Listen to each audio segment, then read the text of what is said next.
OK，呢個咧就 Bingo 遊戲，咁咧佢就有兩塊嘅磁性板咧，係一個砌拼圖遊戲嚟嘅。咁同埋有啲圖卡啦。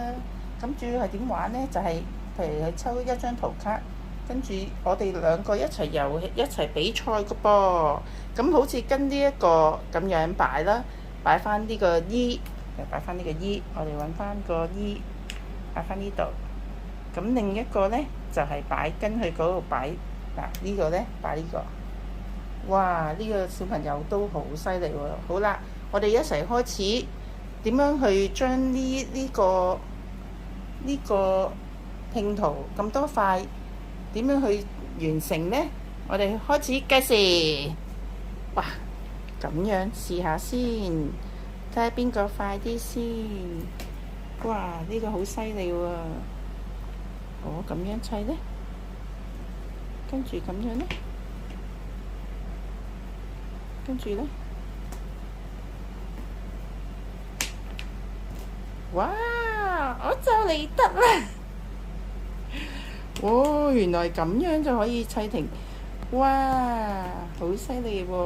呢個小朋友仲喺度砌緊喎，加油加油！咦，佢都砌完咯喎，好犀利啊，好嘢！咁嗱，其實除咗呢度啲卡咧，仲有唔同嘅卡，佢可以擺唔同嘅位置。咁小朋友可以做一個比賽啦，譬如三盤兩勝啊，或者咁。佢呢度總共咧有成30幾個圖卡嘅，咁好多挑戰。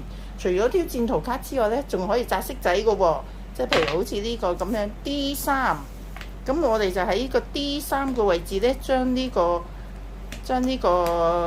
係啦，呢個 D3，咁可能再擲多個 D1，咁啊擺 D1啦。咁擺 D1之後呢，究竟又係點樣砌呢？咁而佢夠快完成佢為之勝出啦。因為其實呢，擺法都好多種嘅喎，唔係一定一個方法嘅，唔同嘅方法呢都有可以完成㗎。哇！呢個同學好犀利啊嚇！咁樣。其實係考小朋友嘅觀察力啦、智慧啦，咁跟住呢，同埋又有可以比賽啦，都係好好玩。OK，呢個呢就 Bingo 遊戲，咁呢佢就有兩塊嘅磁性板呢，係一個砌拼圖遊戲嚟嘅。咁同埋有啲圖卡啦。咁主要係點玩呢？就係、譬如係抽一張圖卡。跟住我哋兩個一齊比賽嘅噃。